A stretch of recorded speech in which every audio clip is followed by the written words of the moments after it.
Hello friends and welcome back to my YouTube channel biology with Neha ma'am.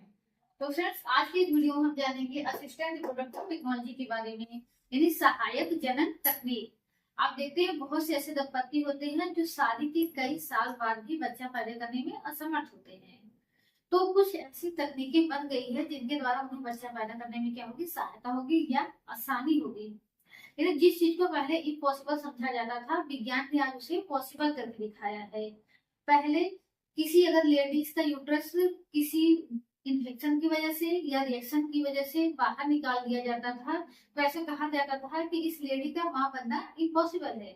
लेकिन आज इस lady का uterus नहीं है या दूसरी तरीके की दिक्कतें हैं जिनके लिए पहले ये समझा जाता था कि ये प्रेग्नेंट नहीं हो पाएंगे। इस तरीके से मेल में भी कोई ऐसी दिक्कत होती थी तो जिसका माना जाता था कोई इलाज नहीं है, अब बच्चा पैदा नहीं हो पाएगा।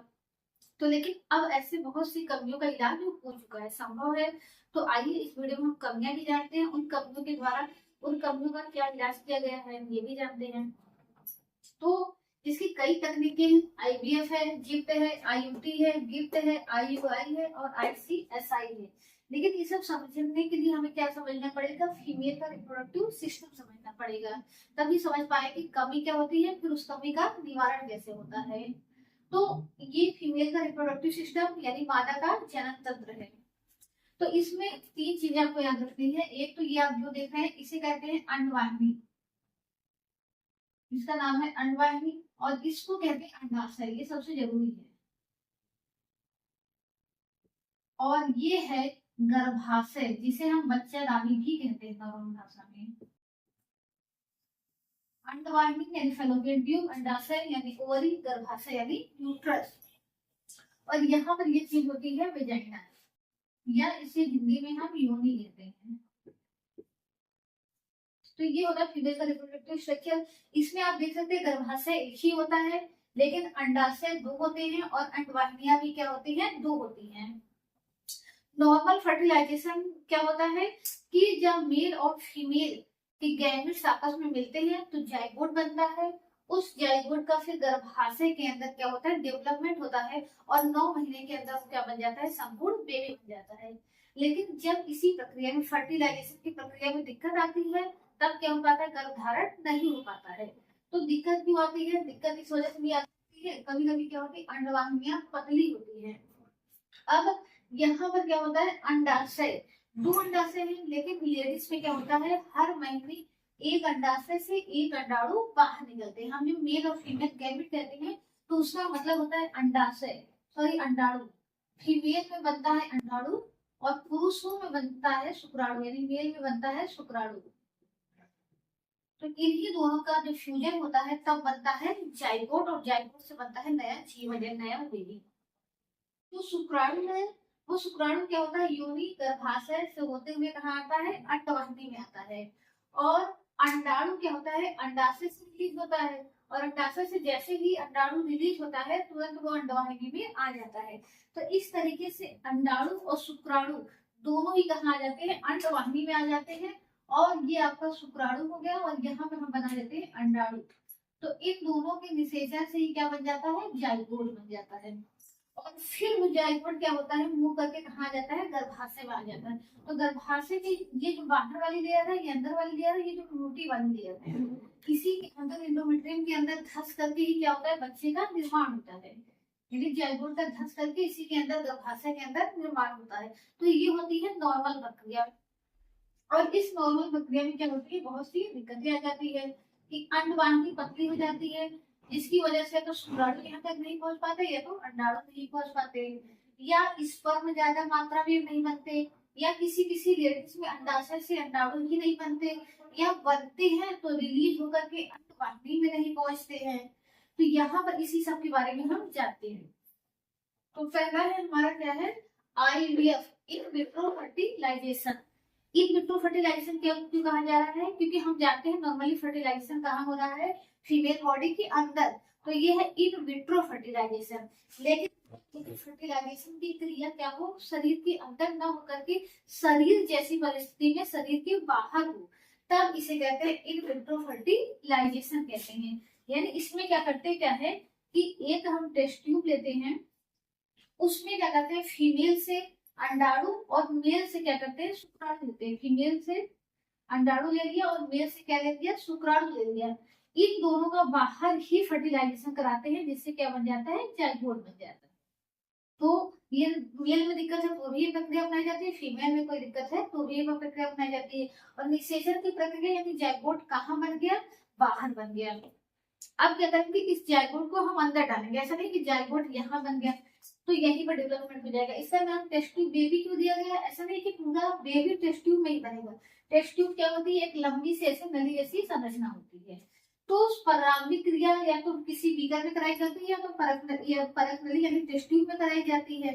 तो इसीलिए इसको नाम देते हैं टेस्ट ट्यूब बेबी। तो अब जो बन गया, भ्रूण बन गया या जाइगोट बन गया, अब उसको कहाँ डाल दें, फीमेल बॉडी के अंदर डालेंगे। और डालने के हमारे दो तरीके हैं, एक है जिप्ट, जाइगोटिक इंट्राफैलोपियन ट्रांसफर। यानी हम क्या देखते हैं कि जब 8 कोशिका का है, अभी जो जाइगोट एक कोशिका का बना है, ये क्या करता है, बार बार डिवाइड होता है। 2 सेल का बनेगा, 2 से 4 और 4 से 8 सेल का बनेगा।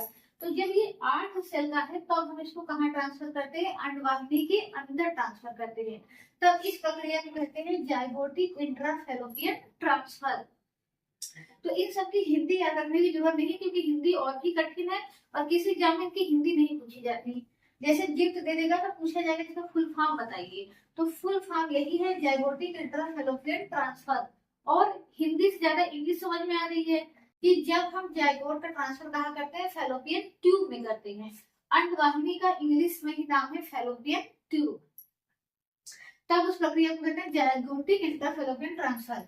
लेकिन दूसरा भी तरीका है इंट्रा यूट्राइन ट्रांसफर, यानी इसी में हम रहने के परख नली के अंदर ही रहने दें। जाइगोट 8 सेल का हो जाए, 8 से 16 सेल का हो जाए, 16 से 32 सेल का हो जाए, तब उसको कहाँ ट्रांसफर करते हैं, हम गर्भाशय में। क्यों, क्योंकि जाइगोट बनने के बाद जैसे जैसे एम्ब्रियो बनता रहता है वैसे वैसे वो कहाँ मूव करता है, गर्भाशय में। तो जो 32 सेल का भ्रूण होता है वो कहाँ होता है, गर्भाशय में होता है। इसलिए 32 सेल वाले भ्रूण को हम कहाँ ट्रांसफर करते हैं, गर्भाशय के अंदर।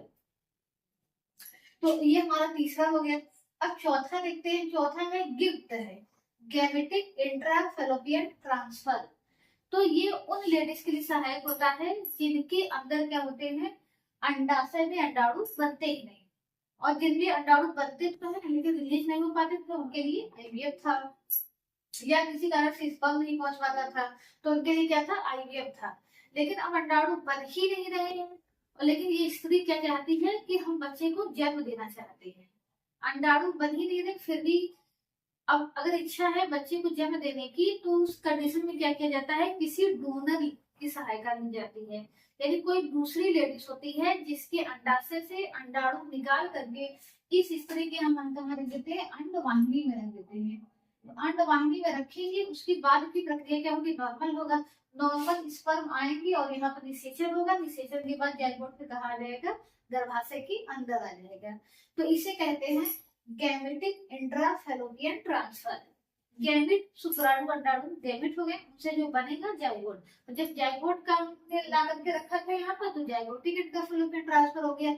ये प्रक्रिया कब अपनाई जाती है, निषेचन के बाद। गैमेटिक इंट्राफैलोपियन ट्रांसफर प्रक्रिया कब अपनाई जाती है, निषेचन के पहले। अब आते हैं तीसरा कंडीशन में, IUI intra uterine insemination. Insemination का मतलब क्या होता है कि जब मेल से स्पर्म फीमेल के योनि में आते हैं तो इस प्रक्रिया को कहा जाता है इंसेमिनेशन। ये एक नेचुरल प्रक्रिया है कि मेल से स्पर्म रिलीज होकर के फीमेल के योनि में आते हैं। जब मेल से रिलीज होते हैं तो इसको कहा जाता है इजाकुलेशन, और जब फीमेल रिलीज होकर के फीमेल की बॉडी में या फीमेल की वजाइना या योनि में आते हैं तो इस प्रक्रिया को कहा जाता है इंसेमिनेशन। तो अगर किसी कारण में फीमेल मेल में क्या हो पा रहा है, इजैकुलेशन नहीं हो पा रहा है, यानी मेल से स्पर्म फीमेल की बॉडी में नहीं आ पा रहा है, तो उस कंडीशन में क्या हो रहा है, आर्टिफिशियली मेल से क्या किया जाता है, स्पर्म कलेक्ट किया जाता है, फिर उसको फीमेल की वेजाइना में या तो फीमेल के गर्भाशय में डाल दिया जाता है, और ये मूव करके कहाँ चले आएंगे, अंडवाहिनी में चले आएंगे। और अंडवाहिनी में अगर अंडाशय से अंडाणु रिलीज होकर के आ जाते हैं तो निषेचन की प्रक्रिया हो जाएगी। तो ये प्रक्रिया किसमें अपनाई जाती है, उन मेल में जिसमें स्पर्म रिलीज नहीं हो पा रहे हैं, या जिसमें स्पर्म बहुत संख्या में कम बन रहे हैं, या स्पर्म क्या है मोटाइल नहीं है मतलब कहीं चल नहीं पा रहे हैं, यानी स्पर्म के पास क्या होता है एक टेल होता है। अगर यही टेल है स्पर्म के पास तो स्पर्म क्या होंगे एक्टिव होंगे और यहाँ से योनि गर्भाशय से होते हुए आराम से अंडवाहिनी में पहुंच जाएंगे।